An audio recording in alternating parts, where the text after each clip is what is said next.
중력의 법칙을 발견한 것으로 유명한 아이작 뉴턴을 우리 성도님들은 아실 것입니다. 이 뉴턴에 대한 재미난 루머가 하나 있어요. 그가 말년에 증권 투자에 뛰어들었다가 거의 대부분의 재산을 탕진했다라는 그런 이야기입니다. 주식이 완전히 실패한 후에 뉴턴은 이런 말을 남겼다 합니다. 우주의 법칙은 알 수 있어도 인간의 광기는 도저히 계산할 수 없다. 뉴턴은 17세기 최고의 물리학자이자 수학자였으며 영국의 조폐국장이었습니다. 그러나 이처럼 뛰어난 엘리트였던 그도 이 주식의 생리를 알지 못했습니다. 우주의 법칙을 능히 꿰뚫고 분석하는 그였으나 인간의 미래에 대해서는 한 치 앞도 알 수 없는 그였던 것입니다. 세상사를 살펴보면 지혜로운 사람들이 반드시 좋은 결과를 얻는 것은 아니라는 사실을 우리는 어렵지 않게 알 수 있습니다. 오늘 본문에서 전도서 기자는 이 지혜의 한계를 힘주어 강조하고 있습니다. 구약의 전통은 지혜를 매우 고귀한 것으로 평가하고 또 지혜를 찬양하지만 전도서는 그 지혜의 한계를 말하며 그 지혜를 상대화시키는 그런 이야기를 들려줍니다. 분명히 지혜는 좋은 것이죠. 그것은 미련함보다 더 나으며 가치 있습니다. 그럼에도 불구하고 지혜는 한계가 분명하다는 사실을 알아야 하겠습니다. 왜냐하면 그 지혜가 예상할 수 없는 악 앞에서 속수무책이기 때문입니다. 전도자가 강조하는 것은 지혜자 역시 우매자와 같이 죽음을 피할 수 없다라는 것이죠. 지혜자도 죽고 우매자도 죽습니다. 그러나 지혜자나 우매자나 당하는 일들이 똑같다는 것, 그 죽음 앞에서는 모두가 평등하다는 것. 근데 여러분, 그것이 단지 죽음에만 해당되는 일은 아닐 것입니다. 많은 사람들이 코로나와 같은 대규모 바이러스가 찾아올 것을 몇 차례 이겨냈어요. 심지어 코로나 바이러스가 터지기 전에 어떤 많은 학자들이 그런 바이러스가 터졌을 때에 이제 시뮬레이션도 돌려보는 등 그런 이제 대규모 바이러스가 일어날 것에 대해서 어떻게 대비해야 되는가 많은 연구가 있었습니다. 그러나 그런 연구에도 불구하고 그들은 이 바이러스를 예방하지 못했습니다. 피하지도 못했습니다. 부한 자나 가난한 자나 지혜로운 자나 우매한 자 모두가 이 고통 앞에서는 속수무책이었습니다. 우리 삶에 불현듯 닥치는 그런 재앙들, 사고들, 인간의 예측할 수 없는 탐욕과 광기 앞에서 비롯되는 우발적인 일들, 이 모든 것은 우리가 불확실성의 시대를 살아가고 있다는 증거입니다. 그리고 이 불확실성 앞에서 지혜자들의 그 찬란한 지혜는 참으로 초라해지는 것이죠. 검색해보니 이런 책이 있더라고요. 왜 똑똑한 사람이 어리석은 결정을 할까? 그런 책이 있습니다.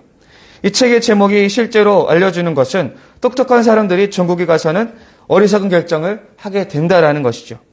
실제로 이런 일들이 우리 삶에 버젓이 일어나고 있습니다.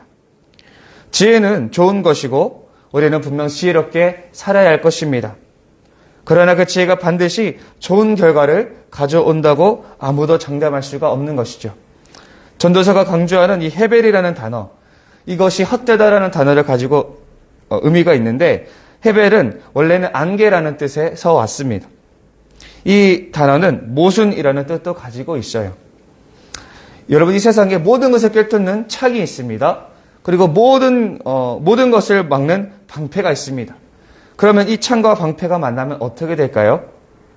창은 방패를 뚫을 수 있을까요? 방패는 그 창을 막을 수 있을까요? 이렇게 앞뒤가 맞지 않는 상황을 모순되다라고 말을 하는 것입니다.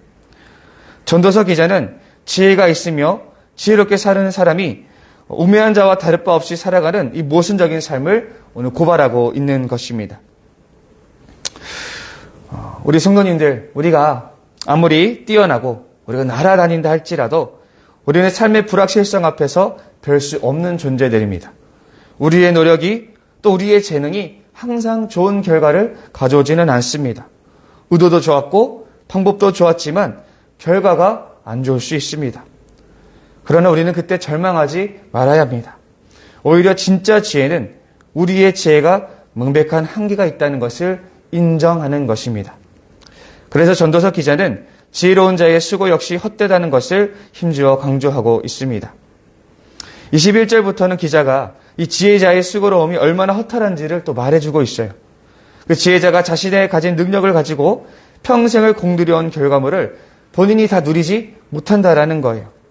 그는 언젠가 죽을 것이고 그가 쌓아올린 것은 그대로 남아 결국 누군가의 손에 넘어갈 것이기 때문입니다. 젊을 때는 건강을 바쳐 돈을 벌더니 늙어서는 그 돈으로 건강을 사는 꼴이라니, 이 누군가의 말처럼 사는 인생들이 많을 것입니다. 젊었을 때에 적당히 건강을 챙기며 여유롭고 행복하게 살면 될 것을, 그것을 모르고 소중한 건강을 허비하여 돈을 벌더니 나중에는 그 돈으로 되레 그 건강을 사들이는 그런 일들을 벌인다는 것이죠. 일평생 수고하며 근심하며 밤에도 안식을 먹지 못한 채 평생을 살아가는 인생, 얼마나 불행합니까? 미래에 다 쓰고 가지도 못할 것을 남에게 허무하게 내주어야 할 그것들을 위해서 주어진 하루를 희생하는 것입니다. 굳이 필요 없는 근심과 수고를 떠안고 살아가는 것이죠. 그러니 전도자는 차라리 하루살이와 같은 삶이 하나님의 복이라고 말합니다. 미래를 향한 과도한 욕심 때문에, 축적을 위한 과도한 욕심 때문에 오늘도 쉬지 못하고 근심하며 수고하는 인생이 아니라 주어진 하루에 일할 수 있음에 감사하고 먹을 수 있음에 감사하는 삶이 하나님의 참된 축복이라고 말하는 것입니다. 자녀들을 키울 때요, 보면 어린아이들이 참으로 행복하다라는 생각을 자주 합니다. 이 아이들은 아이스크림 하나에 또 치킨 한 마리에 기뻐합니다. 미래에 대한 염려 없이 그저 오늘 주어지는 만찬에 즐거워 춤을 추는 것이죠. 그런데 이것이 그저 인생의 한때, 그저 어렸을 때에만 해당되는 것이 아니라 인생을 오래 살면서 많은 것을 경험한 전도자의 결론이기도 합니다. 진짜 지혜는 무엇일까요? 자신의 덧없음을 아는 것이죠. 자신의 실력, 자신의 지혜, 자신의 능력의 한계를 순수하게 인정하는 것입니다. 받아들이는 것입니다.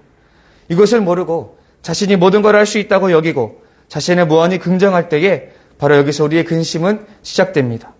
내 힘으로 할 수 있다고 여기는 순간 우리는 멈추는 법을 잊게 되고 그 결과 좋은 결과를 가져올지 알 수 없는 그 일을 위해서 인생을 낭비합니다. 설령 성공한다 해도 자신이 다 누리지도 못할 것을 위해 인생을 낭비하게 됩니다. 그런 우리 성도님들, 우리는 우리 자신의 한계를 인정할 수 있기를 바랍니다. 잠언은 지혜를 정의하기를 여호와를 경외하는 것이 곧 지혜라고 말합니다. 여호와를 인정하고 높이는 것, 다시 말해서 나 자신의 한계와 나 자신의 낮음을 인정하고 하나님의 높음을 인정하는 것이 지혜라고 할 수 있겠습니다. 나 자신을 낮출 때에만이 우리는 하나님을 높일 수 있습니다. 오늘도 내 길을 어지럽히는 나의 소리를 줄이고 하나님의 음성에 귀 기울일 수 있는 우리가 될 수 있기를 바랍니다. 아무것도 예측할 수 없는 불확실성의 시대, 하나님 안에서 주어진 하루 안에서 의를 행하고 기뻐하며 살아가는 복된 인생들 될 수 있기를 소망합니다. 기도드리시겠습니다.